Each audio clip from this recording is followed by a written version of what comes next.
La historia del Evangelio maravillosa para nosotros, porque es la esencia de lo que Él ha venido a hacer en usted y en lo que ha venido a hacer en mí y lo que Él desde un principio plasmó para nosotros.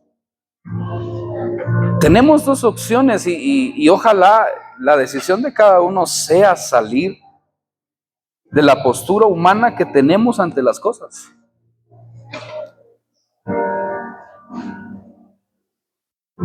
Vivir por fe no es una falsa expectativa. Vivir por fe es apegarnos a la realidad del cielo, no de la tierra.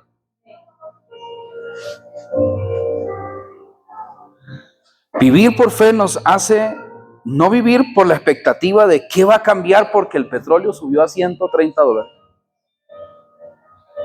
sino que vivir por fe es apegarnos al reino que nos dice que tenemos un Padre que nunca nos va a dejar mendigar alimento en esta tierra, que es un Padre proveedor, es un Padre que siempre nos va a dar. Y cambiemos un poco la conducta de, si algo debe de producir la fe en usted y en mí, mi amado hermano, es que nunca vivamos ni apesumbrados, ni decaídos, ni entristecidos, porque Él es nuestro Dios, Él es nuestro Señor. Vivir por fe es que ninguna circunstancia de tu vida te haga sentir lo contrario a lo que debe de producir la presencia de Dios en tu vida. Eso es vivir por fe. Y por eso usted tiene que todos los días pedirle al Señor que le desate de lo que hemos recibido de este mundo. La mayoría de personas, cada vez que tienen un encuentro con otro y se preguntan en la calle cómo está, ¿qué es el común denominador de la gente? Hablar de lo que le aqueja. Hablar de que el trabajo está duro, hablar de que la economía está difícil, hablar de que no alcanza, hablar de todo lo que tiene para quejarse. Y la Escritura nos enseña que como hombres y mujeres de fe, hombres y mujeres que nacimos de nuevo en Cristo Jesús, no tenemos nada de qué quejarnos. Por lo tanto, usted no debe de vivir triste, usted debe vivir en el gozo de la salvación que Dios le ha dado. Por lo tanto, usted todos los días no debe de estar regido por la queja que rige a la gente natural de este mundo. Usted debe todos los días de tener agradecimiento en su boca. Agradecido.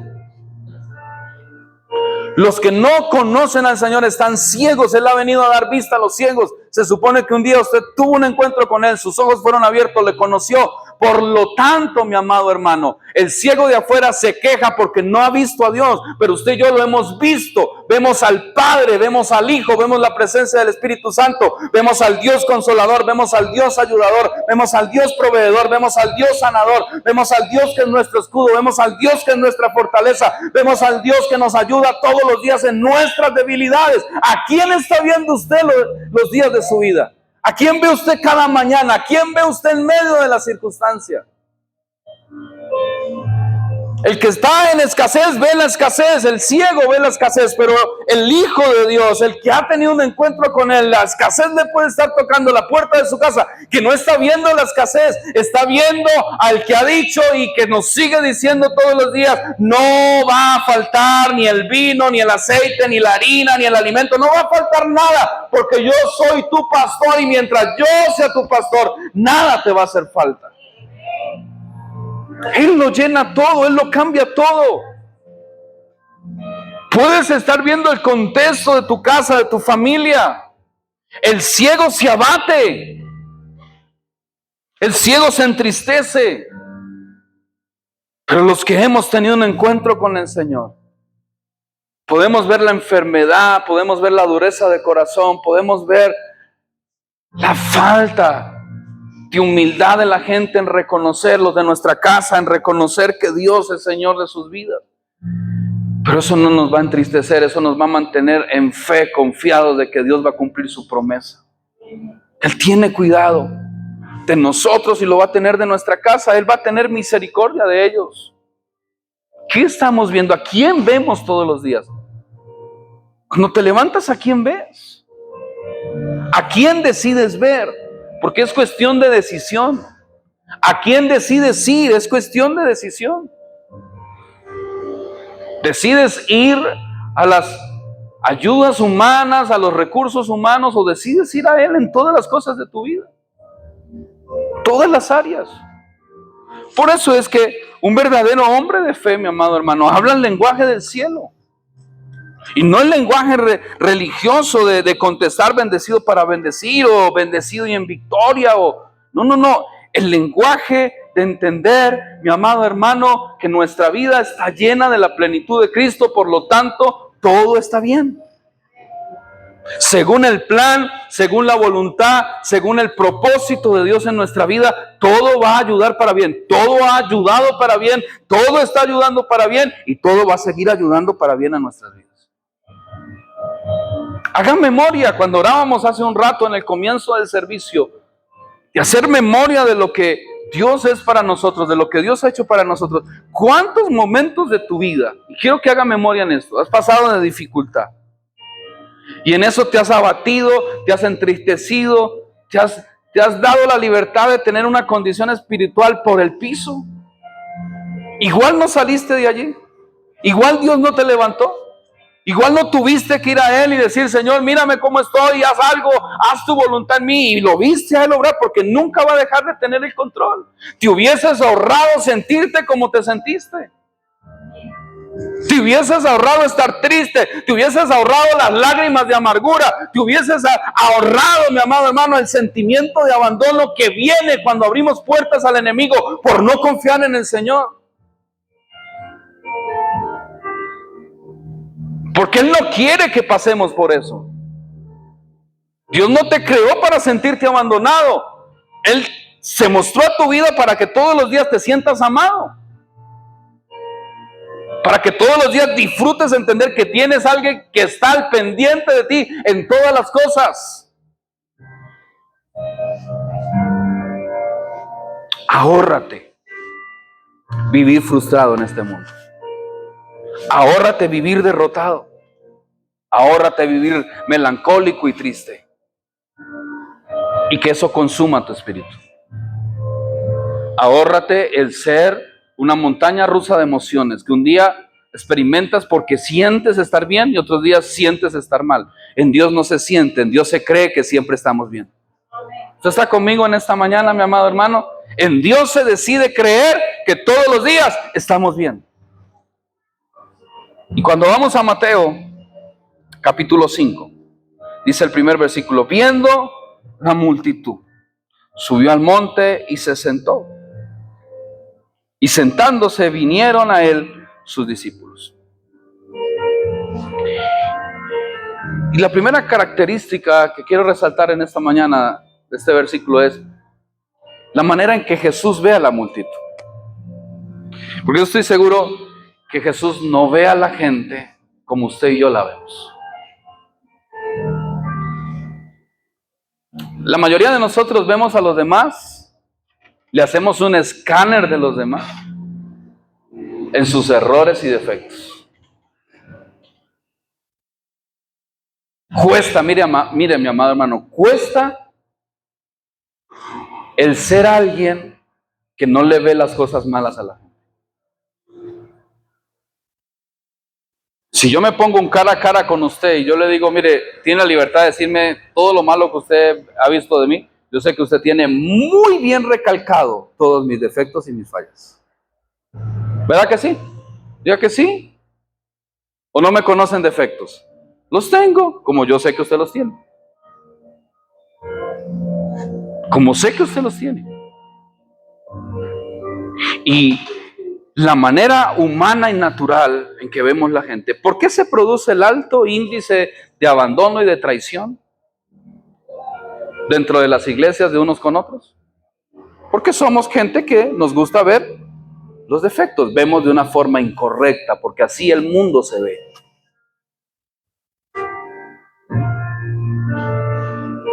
Pero quiero plasmar en esta mañana la forma en la que Jesús está viendo a la multitud, porque la Escritura resalta que Jesús vio a la multitud. Y pensaba mientras leía el versículo, la profundidad que tiene Jesús, que tiene Dios en nosotros, que dice la Escritura, que ve lo profundo de nuestro ser. Y yo quiero resaltar algo en esta mañana, en todos los niveles de su vida, comenzando por quienes estamos casados, matrimonios que estamos aquí. ¿Verdad que usted le ve los defectos a su esposo, a su esposa? ¿Verdad que sí? ¿Sí o no? ¿Sí o no? Y usted danza de alegría y de gozo cuando su esposa o su esposo tiene defectos, ¿verdad que sí? No vea el defecto, vea la raíz del defecto. El defecto es superficial. El detalle es la raíz de ese defecto. Y todo lo malo no viene de Dios. Por lo tanto, todo lo que no tiene un buen proceder en la vida de su esposa o de su esposo, tiene ausencia de Dios en esa área. ¿Usted está conmigo en esta mañana? ¿O no me entiende lo que le estoy diciendo? Jesús se sienta, ve la multitud y no la está viendo para empezar a juzgar. Son fariseos, son hipócritas, se olvidaron de mí, dejaron el camino. No, Jesús se sienta a ver porque su tarea fue reconciliar, venir a plasmar, a traer el reino, a llevar un mensaje de arrepentimiento, a reconciliar el corazón de ellos con el del Padre, a mostrarles el Padre. Jesús no está viendo los defectos que están marcados en el pueblo de Israel, que abandonó, que desobedeció. Está viendo la raíz de todo y es la ausencia de Dios en ellos. Es la ausencia de una relación. Por eso Israel está roto. Por eso Israel está bajo dominio de un pueblo extranjero. Por eso Israel está en la condición humana en la que se encuentra. Están desamparados. Hay hambre, hay enfermedad, hay muerte, hay dolor, hay frustración, hay desespero, hay cargas. O todo eso no lo vemos reflejado en los evangelios.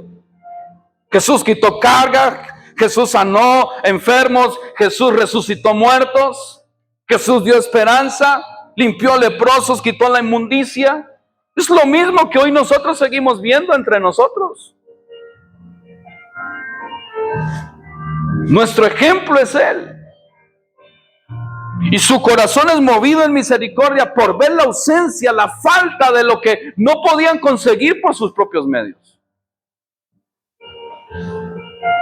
Te pregunto en esta mañana, ¿cómo es la forma en la que ves a tu hermano, a quien está a tu lado?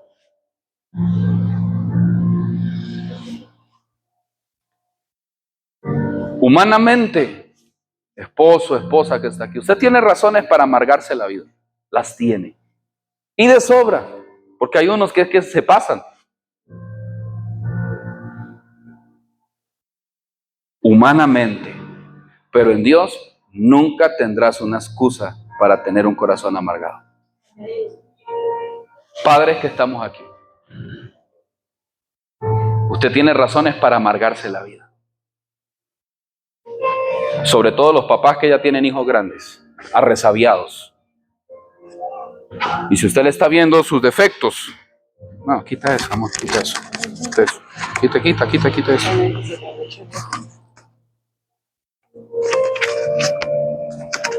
Se va a abrir arriba. Si usted le está viendo sus defectos, usted no ama a sus hijos. Usted tiene que mirar la raíz del defecto. Pero cuando usted vea la raíz del defecto, usted no le va a condenar, usted va a ir a Dios.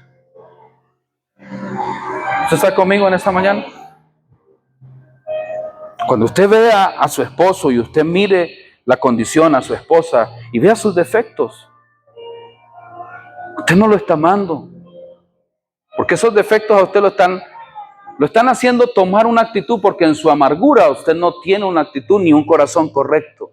Y aunque usted se ría por fuera, y aunque usted aparente estar bien, usted está mal por dentro. Eso es hipocresía. Usted está mal con Dios. ¿Quieres amar a tu esposa? ¿Quieres amar a tu esposo? ¿Quieres amar a tus hijos? Aprende a ver a cada uno de ellos como Jesús vio a la multitud. la necesidad que tenían de encontrar el pan de vida y el agua que sacia la sed. ¿Cómo vemos la gente? Es fácil salir. Es fácil llamarle idólatra a la gente. Es fácil decirle a alguien, es que ese no cambia. Es que estos siempre son lo mismo. Si a duras penas el justo se salva. ¿Aló? ¿Usted está conmigo en esta mañana? ¿Quién es justo aquí? ¿Por fe quién es justo? No es fácil para usted mantener su vida, mi hermano, en santidad con el Señor. Si a duras penas usted hoy está aquí, ¿qué se espera de alguien que tiene la ausencia de Dios en su vida? ¿Qué se espera de alguien que no ha tenido la intimidad y el encuentro con el Señor en su vida como usted lo ha tenido?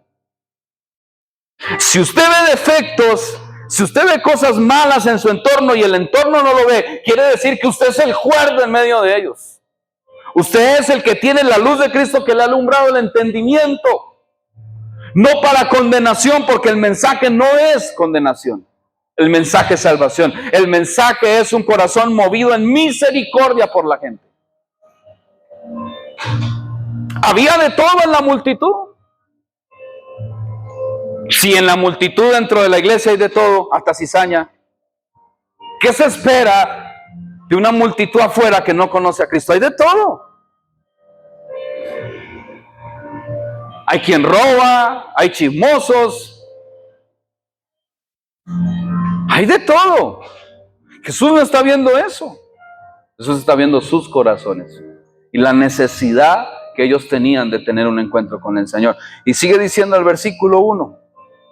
Subió al monte y sentándose vinieron a él sus discípulos. Segunda cosa que quiero resaltar, subió. No, Jesús no está tomando la postura de irse a cierto lugar porque está huyendo de la gente. Jesús está buscando un lugar donde poder hablar con todos. Él ha venido a restaurar nuestras vidas y Él buscó el lugar para que nosotros tuviéramos un libre acceso a su presencia. Y ese lugar fue la cruz. No sé si usted me entiende en esta mañana. Ese lugar fue la cruz, un lugar alto. Costó su sangre y su vida para que hoy nosotros tengamos libre acceso a su presencia y podamos disfrutar, venir a Él cuantas veces queramos en el transcurrir del día, de la semana o del mes. Subiendo. Ahora, algo interesante aquí que se desprende y marca algo importante. Jesús va a la multitud. Que el verso 2 nos enseña cómo Él comienza a llevar el mensaje a la multitud. Pero el verso 1 marca una diferencia entre la multitud y los discípulos. Cuando usted no le conocía, usted era parte de la multitud, como la multitud que hoy camina sin Dios en las calles. Y a ese Dios va, porque Dios vino a su vida, usted no lo andaba buscando. Dice la Escritura que no lo amamos nosotros primero a Él, sino que Él nos amó primero. Él vino a nosotros cuando estábamos perdidos dentro de la multitud. Estábamos dentro de los cojos, dentro de los ciegos, dentro de los muertos, dentro de ese grupo donde hay de todo. Pero una vez que usted ha salido de allí, usted es no de los que está esperando que Jesús vaya, que Jesús venga, sino de los que va donde está el Maestro. Sus discípulos no estaban donde estaba la multitud, sus discípulos fueron a Él. Corrieron a Él. Dos cosas importantes. Primero, porque se supone que tenemos un conocimiento mayor que aquel que no ha aceptado a Cristo en su corazón. Y segundo, porque tenemos un lugar de servicio juntamente con nuestro Señor. A los que Dios usaba, a los que Jesús usó en medio de los momentos de estar entre las multitudes, fue a sus discípulos, fue a los que Él fue y se mostró, fue a los que Él escogió. Y lamentablemente son tiempos dentro de la iglesia donde a veces no se distingue quién es multitud y quién es discípulo. Porque todos están esperando que Jesús vaya y siempre es Jesús el que tiene que ir y el que tiene que hacer. Un discípulo sabe las tareas que le corresponde. Un discípulo tiene responsabilidades. Un discípulo tiene que buscar alimentarse, nutrirse, aprender de su maestro. Sería una buena pregunta para nosotros esta mañana si realmente nos diferenciamos en algo de la multitud o los discípulos. Si hay una marca, hay una diferencia, si somos de un lado o somos del otro. A veces siendo discípulos nos comportamos como gente de la multitud. A veces como discípulos tenemos actitudes de la multitud. Los discípulos siempre estuvieron donde Jesús estaba, haciendo lo que Él les mandó a hacer. La multitud estaba al pie del monte, al pie de la montaña, esperando escuchar el mensaje. Pensaba en Moisés cuando Moisés sube al monte Sinaí. Moisés sube al monte y recibe leyes. Jesús sube al monte para enseñar la interpretación de la ley. Para enseñar que Él era el que había dado las leyes a Moisés, era el que estaba hablando entre ellos y les estaba diciendo: el reino se acerca. El reino está entre vosotros. Arrepentidos, convertidos. Verso siguiente. Y abriendo su boca, les enseñaba diciendo: bienaventurados los pobres en espíritu, porque de ellos es el reino de los cielos. Lo primero, abriendo su boca. Fue enviado para eso, como usted y yo hemos sido enviados para eso. Y aquí quiero hacer un énfasis muy importante.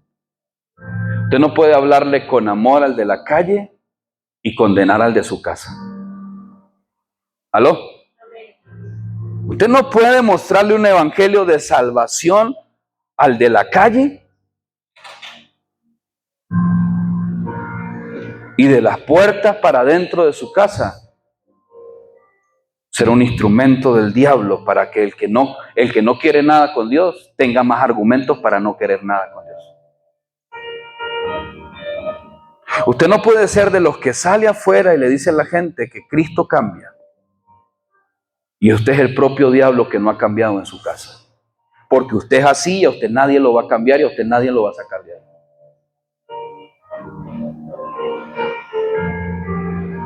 ¿Sabe? Cuando yo escucho a alguien hablar conmigo y adelantar y poner por delante algo que va a decir, la palabra, usted me va a perdonar, ya sé que se va a hablar en toda la plenitud de su carne.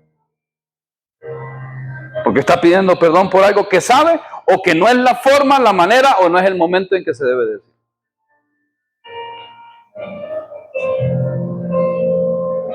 Y he estado al frente de eso. Lo que pasa es que cuando ya se está carcomiendo por dentro el alma, uno no puede volverse necio con el necio. Usted tiene que abrir su boca. Sí, abra su boca.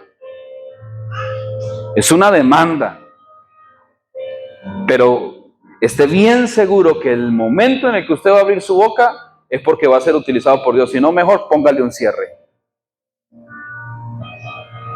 Si usted va a andar vociferando y botando veneno por su boca y dañándole la vida a la gente, mejor cállese la boca. Y pídale al Señor que le enseñe a abrir su boca para bien, no para mal. Que le enseñe a abrir su boca para bendecir, no para condenar. Que le enseñe a abrir su boca cuando tiene que corregir, pero para corregir en amor, enseñando, no condenando, no juzgando. No hiriendo a la gente, no dañando a la gente.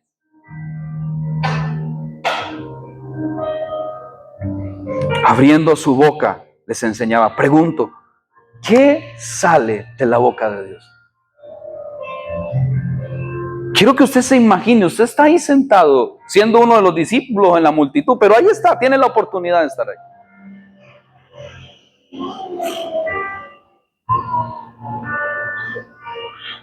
¿Cómo cree usted que es la forma de hablar de Jesús?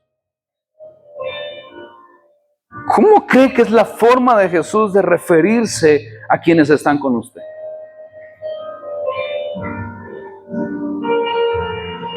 Ante Jesús vino gente llena de pecado. Y su expresión, lo que salió, vete, no peques más.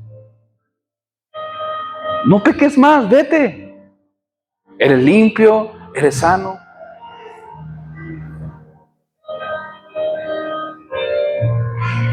Acuérdense que la Escritura dice que toda palabra que salga de nuestra boca, por eso daremos cuenta a Dios. Hablábamos la semana pasada de la carga que debe de haber de no hacer lo malo, pero también de la carga que debe de haber en usted en hacer lo bueno. ¿Aló? Porque a veces es más grave, no es que sea más grave, a veces es menos lo malo que hacemos y más es lo bueno que dejamos de hacer. A veces tú puedes hablar con una palabra amorosa y no lo haces. A veces tienes la capacidad de poder soltar la palabra blanda que aplaque el aire en otro y no lo haces. Estás dejando de hacer el bien, no puedes dejar de hacer el bien. Tal vez tienes la palabra, porque tienes al Señor en tu corazón y puedes en Él tener la palabra que aplaque los ánimos, que aplaque la ira, que vaya al corazón de alguien, que lo inquiete, que lo transforme, que lo desarme. Y no lo haces, no la sueltas, prefieres soltar tu humanidad, tu carnalidad, la palabra que está en ti, que está ardiendo, porque es que usted tiene que decirlo y es que la gente tiene que escuchar. Y es que me va a escuchar, es que yo le voy a decir. Yo a veces lo he pensado en circunstancias, en desacuerdos. Cuando llegue a la casa le voy a decir. ¿Quién está obrando allí? ¿Sabe cuándo tiemblo más? Porque cuando pienso así, cuando llegue a la casa le voy a decir, y me va a escuchar, y esto. ¿Sabe quién está obrando ahí? Satanás, que te envenena la cabeza. Y ahí estoy, que me llegue la oportunidad, que se llegue la hora de llegar a la casa. Pero cuando es Dios el que me ha puesto una palabra para hablar, para decir, para ministrar, para bendecir, tiemblo, lo pienso, a veces ni lo digo. Porque no me siento capaz, porque me da pena, me da vergüenza, me da miedo que me vayan a pegar. Pero cuando estoy en la carne, entonces soy violento. No, violento hay que ser para las cosas del reino, mi amada hermana.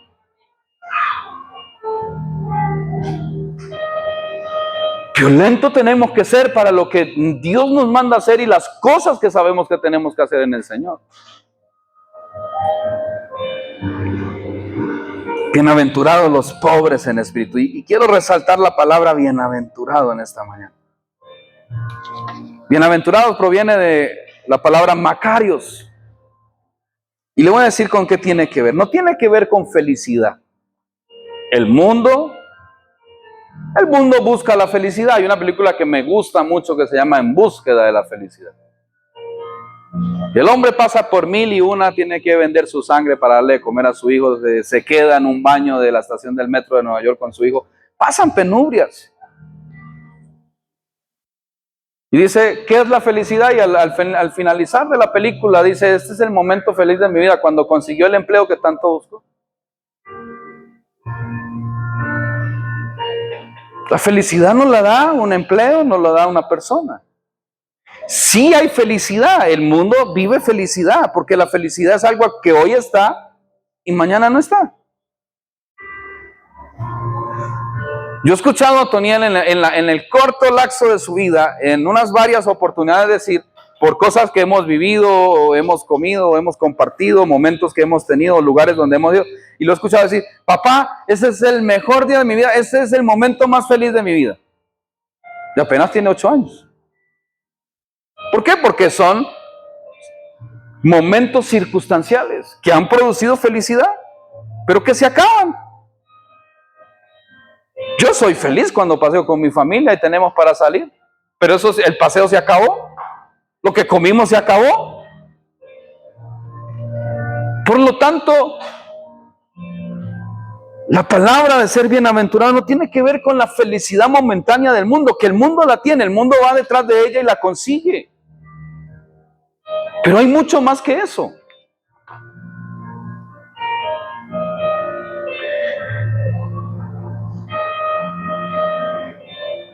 Tiene que ver con que entendamos que somos doblemente dichosos, doblemente bendecidos. Bendecidos por el gozo del Señor que no deja de ser. Ahora, la felicidad del mundo depende de circunstancias, de momentos, de lo que usted pueda obtener en el momento. El gozo de Dios depende simplemente de una cosa, de la fe de creer que Dios está. La felicidad que tenemos en el mundo dependemos de lo que vemos y de lo que nos rodea. El gozo del Señor depende de lo que no vemos, depende de Él. ¿Usted está conmigo en esta mañana? Y el Señor les está diciendo, bienaventurados. Y comienza hablando de algo que necesitaban. A una multitud abatida, a una multitud que esperaba un libertador, a una multitud esclavizada por el yugo romano. Abre diciéndole, bienaventurados. Necesitaban aprender a conocer qué era poder vivir todos los días de su vida con gozo en el corazón, con satisfacción en el corazón, sintiéndose bien. Bienaventurado. Sí hay, les está diciendo Jesús, sí hay manera de que te levantes todos los días y estés bien. Sí hay manera de que vivas todos los días sintiéndote bien, sintiéndote que estás completo, sintiendo que vas por el camino correcto, creyendo con todas tus fuerzas que estás en el lugar donde a Dios te plació colocarte. Qué bueno es cuando a uno le comienzan hablando de algo que uno no tiene, pero que uno ha deseado tener. Y tal vez entre nosotros todavía habemos algunos que necesitamos conocer qué es ser bienaventurados y necesitamos abrazar esa palabra en esta mañana. Entender que eres dichoso. Por ahí hay un versículo que dice, dichoso el pueblo cuyo Dios es Jehová. O sea, bienaventurado, gozoso, siempre va a estar bien el pueblo que tiene a Dios como su Dios. Bienaventurado. Ahora, lo mezcla con algo muy importante. Bienaventurados los pobres de espíritu. Bienaventurados los pobres en espíritu, porque de ellos es el reino de los cielos. Ahora, ¿qué es ser pobre de espíritu? Mire, hay pobres orgullosos. Hay pobres, hay gente pobre en el sentido material y orgullosa hasta decir no más. Y pueden haber ricos, porque los hay, siendo pobres espirituales. Que saben que todo lo que tienen no es suficiente, que lo que necesitan es a Dios en su corazón. ¿Qué es pobreza espiritual? ¿A qué se está refiriendo Jesús cuando dice bienaventurados los pobres? Pobre es alguien que reconoce que todo lo que tiene no sirve para nada, solo su presencia. Y eso nos da a nosotros esa libertad de poder ver, poder llegar a mi casa y ver cualquier cosa que me genere seguridad, tranquilidad o comodidad y saber que lo que hoy es, mañana no es. Que lo que hoy hay, mañana no puede haber. De repente mañana no va a haber.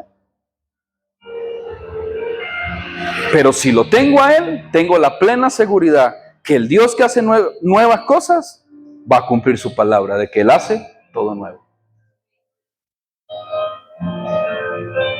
El Señor decía, cielo y tierra pasarán. ¿Cómo lo aplico en este tiempo para mi vida? El trabajo va a pasar. La gente va a pasar. Los que hoy me rodean van a pasar. Los que hoy están a mi alrededor de repente mañana no están, como han sucedido. Y Él traerá gente nueva. El carro va a pasar, la moto va a pasar. Pero Él va a ser para siempre. Una prueba va a pasar, una dificultad va a pasar. Pero Él va a seguir siendo Dios para nosotros. Bienaventurado. Ahora, alarmante es lo contrario a eso. Alarmante es la autosuficiencia de muchos. Alarmante es cuando ponemos nuestra seguridad en todo lo que nos rodea, incluso lo que hemos recibido de Dios. Siempre, los últimos años, cada comienzo de año, cada fin de año, pensaba, ¿cómo va a ser el año que viene?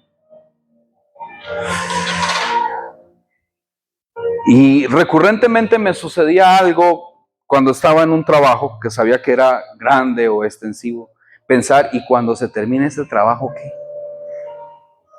Sobre todo en circunstancias como la que ha estado el país desde hace unos años para acá.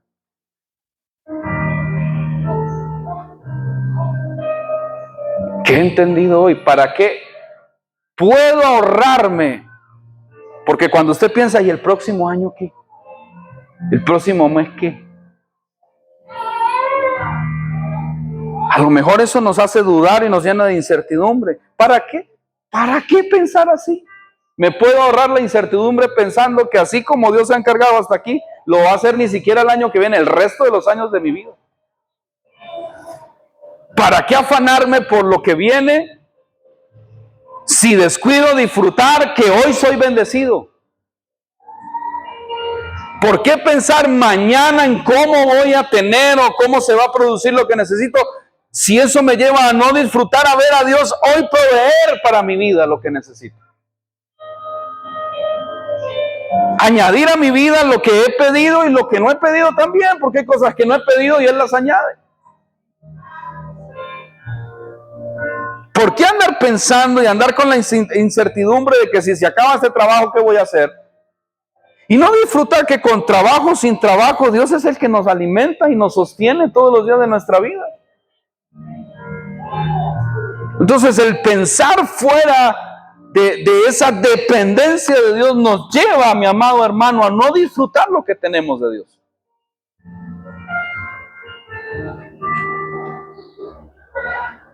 Y es interesante porque lo que Jesús está hablando es tiempo presente. Ni siquiera dice que bienaventurados los pobres porque de ellos será el reino futuro. No, de ellos es el reino de los cielos, porque el reino está entre nosotros.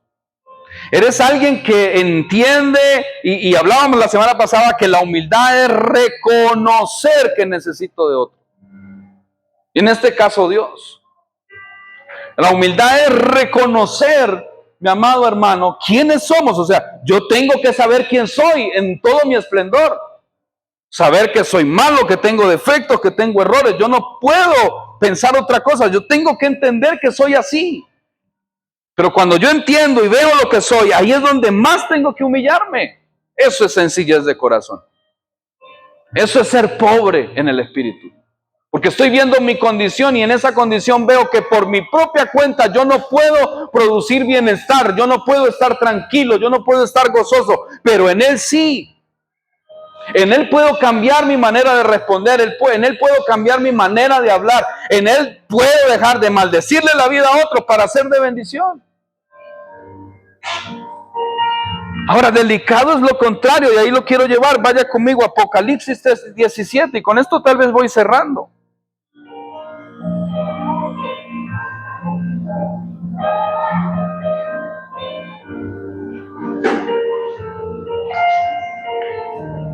Alguien que lo tenga. Dices, soy rico, me he enriquecido y no me hace falta nada, pero no te das cuenta de cuán infeliz y miserable, pobre, ciego y desnudo eres. Vuélvelo a leer, Manolito, por favor. Dices, soy rico, me he enriquecido y no me hace falta nada, pero no te das cuenta de cuán infeliz y miserable, pobre, ciego y desnudo eres tú. Todo eso es alguien que no reconoce la pobreza espiritual que tiene. ¿Y sabe por qué? Porque lo espiritual en nosotros nunca lo vamos a poder alcanzar con medios humanos. ¿Sabe cómo yo me doy cuenta que soy pobre hablando en términos naturales de la tierra, no hablando en términos espirituales? ¿Sí? ¿Sabe cómo me doy cuenta que soy pobre? Cuando voy a un centro comercial o cuando voy a una comercial donde venden neveras, cocinas, lavadoras, y me doy cuenta que no puedo pagar nada de eso. Porque rico es el que puede decir, me voy y me compro una nevera nueva. Y va por una nevera y sale con licuadora, con lavadora, con lo que quiso lo compró. Ahí me doy cuenta que soy pobre. Eso no tiene nada de malo. Me doy cuenta que soy pobre cuando paso por un concesionario de carros y no tengo para comprarme uno. Cuando voy a un supermercado y veo de todo lo que me gustaría echar y llenaría tal vez 3 y 4 carros y no puedo comprarlo. Estoy hablando en términos naturales, ¿me entiende, verdad que sí? Cuando paso por un almacén de ropa y quisiera comprarme de todo y no puedo. Cuando tengo que llegar a mi casa y abrir el gavetero de las medias y de los boxers y dar gracias a Dios por los que tienen 4 y 5 años ahí, pero que todavía aguantan la pela. ¿Aló? ¿A usted no le pasa eso? Bendito Dios. Ahí me doy cuenta que soy pobre, naturalmente hablando. ¿Sabe cómo me doy cuenta que soy un pobre espiritual? Cuando yo no puedo comprar el gozo, cuando no puedo comprar la paz, cuando no puedo comprar la seguridad, la tranquilidad, el perdón.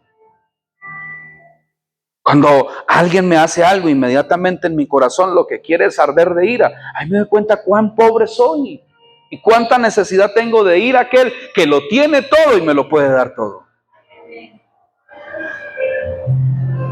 Ahora, terrible, y Dios nos ha hecho énfasis en las últimas semanas, cuánto cuidado tenemos que tener en no confiarnos en nosotros mismos.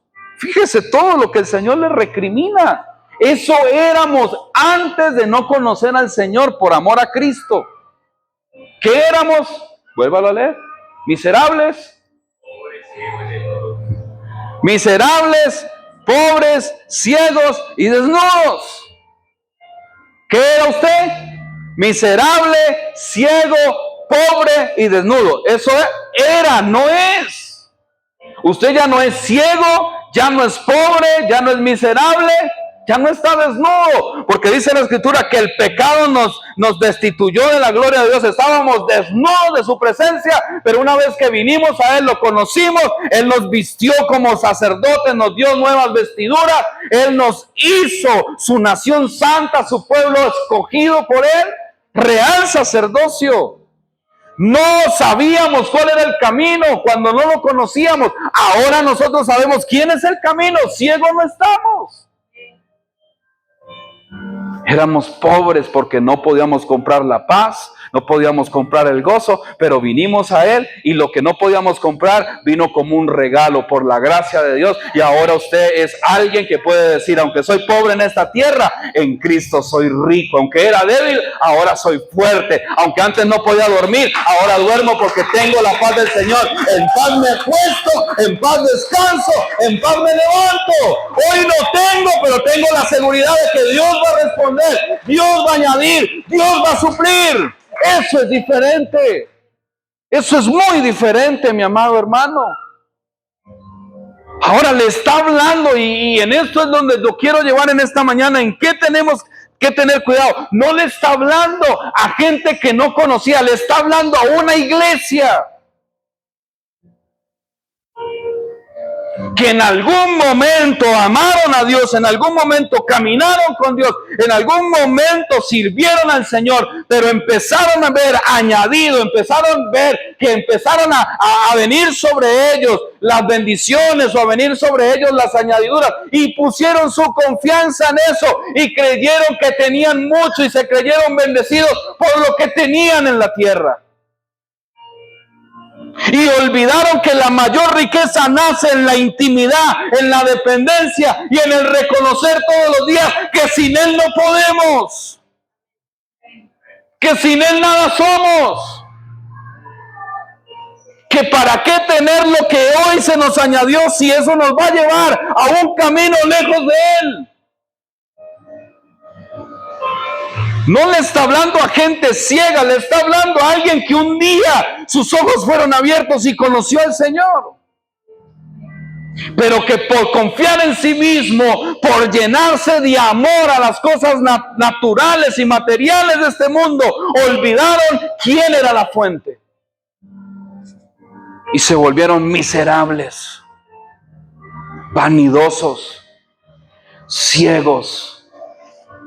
Y quedaron desnudos, porque donde no hay humildad, donde no hay sencillez y donde no se reconoce que todo es por Él y de Él, ahí Dios no habita.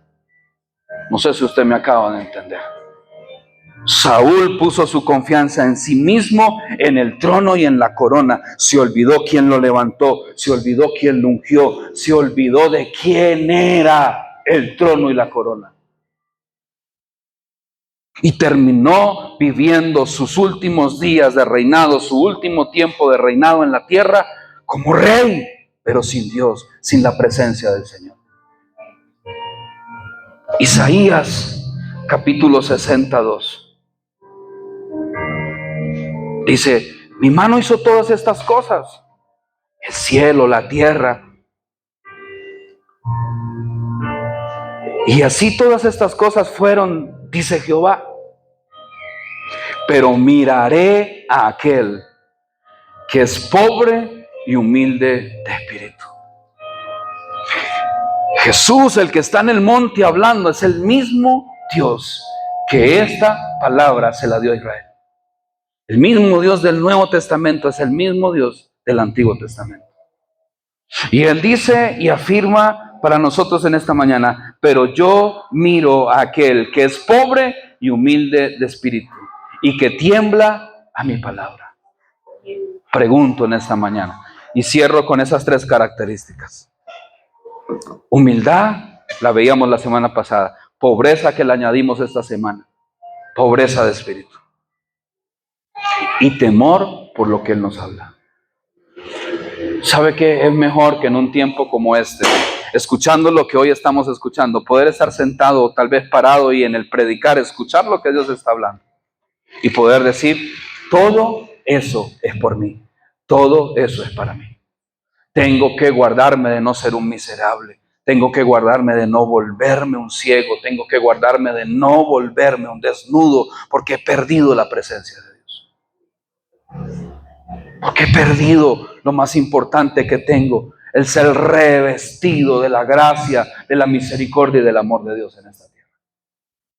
Así que, mi amado hermano, un corazón humilde, un corazón contrito, un corazón humillado, Él no menosprecia. Si hay una conducta en la que usted debe de mantenerse todos los días, es humillado a sus pies, reconociendo que lo necesita todos los días. Y cuando usted mantiene esa actitud, mi amado hermano, el resto de las cosas no es que le van a resbalar, pero nada lo va a mover del lugar de entender que Dios es el que añade, que Dios es el que tiene el cuidado de todo, y que en Él todo siempre va a salir bien, en Cristo Jesús. Amén. Póngase de pie en esta mañana, mi amado hermano, y dele gracias al Señor por su palabra. Dele gracias a Dios por lo que hemos escuchado. Dele gracias a Dios si en algo lo que usted ha escuchado hoy ha bendecido su vida. Yo no puedo decir que he alcanzado tal vez del todo ser un pobre en espíritu, pero necesito aprender que es pobreza espiritual. Antes era pobre en el sentido literal, porque no tenía nada, pero hoy mantengo en Él, me mantengo entendiendo que si lo pierdo a Él, pierdo todo lo que tengo. Por eso, Señor, reconozco y entiendo en parte tal vez la oración de David: Señor, no quites de mí tu Santo Espíritu. Quítame el trono, quítame la vida, quítame todo lo que está a mi alrededor, pero no quites de mí tu Santo Espíritu. Y creo que esa oración debe de pesar hoy en nosotros. Creo que ese sentir, creo que ese deseo, creo que esa necesidad de que cualquier cosa puede faltar a nuestro alrededor menos tu presencia. Porque tú eres la garantía, Señor, de que vamos a disfrutar todo lo que tú has preparado para nosotros. Bendice hoy a tu pueblo, bendice hoy a la iglesia, bendice hoy a tus hijos. Señor, ayúdame en mi carácter humano, no sirve para nada. Nada de lo humano me sirve, Señor, para cumplir tus propósitos y tus planes. A mí me sirve crecer todos los días como un hombre espiritual, como dice la Escritura. Alguien que juzga lo que va a hablar espiritualmente. Alguien que juzga lo que ve espiritualmente. Alguien que ve a su hermano y puede ver sus limitaciones y dificultades y defectos y saber que todo eso tiene, Señor, un origen, una consecuencia, y que ahí te necesita a ti, Señor. Llévanos a nosotros allá, a la forma, a la manera en que tú viste a la gente, la necesidad no física de ellos, la necesidad del corazón, la necesidad del alma. Su comportamiento estaba lisiado por lo que les faltaba en su interior. Permítenos en esta mañana nosotros entender primero que a nosotros nos falta más de ti, para poder entender que también a otros le falta más de tu presencia. Ayúdanos a mantener esa hambre, ese deseo, Señor, y esa necesidad todos los días en nuestro corazón por tu Espíritu. Y que eso nos lleve a cumplir, a hablar, a llevar el mensaje, a reconciliar a la gente contigo, a cumplir nuestra tarea, a no abandonar la carrera, a no abandonar el lugar que nos has dado, a no abandonar lo que has puesto sobre nuestras manos, el llamado, a no abandonar el ejercicio de la fe, de los dones, de los talentos, y que todos los días, mientras más avancemos, más veamos tu presencia trabajando en nosotros y a través de nosotros para bendición de muchos. Señor, bendícenos con esta semana que tengamos, y que en todas las cosas que vengan, que sobrevengan en esta semana, mantengamos lo que hoy nos has hablado, esa actitud de creer que en ti somos bendecidos, que nos ahorremos el andar triste, que nos ahorremos el andar amargados, que nos ahorremos el andar entristecidos por algo, y que mantengamos el vivir el gozo, la plenitud de tu presencia, y que se cumpla en nosotros que somos bienaventurados, doblemente dichosos, doblemente bendecidos. A ti el honor, la gloria, ayúdales en todas las cosas, obra con sanidad, obra con señales, con prodigios, con milagros. Guarda a los que están por fuera, los que viajaron. Guarda, Señor, a todo aquel que esta semana tiene que moverse en diferentes lugares, en tiempos en los que estamos, Señor, de tantos accidentes, de tantas tragedias. Guarda al cuerpo de Cristo todos los días. Declaramos en el nombre de Jesús tu palabra, que cuando salimos de nuestra casa somos bendecidos y retornamos en esa misma bendición y en esa misma paz. A ti el honor, la alabanza. Gracias por los diezmos, las ofrendas en Cristo Jesús. Amén y amén y amén. Aleluya. Déselo fuerte a Él en esta mañana. ¿Cómo estamos?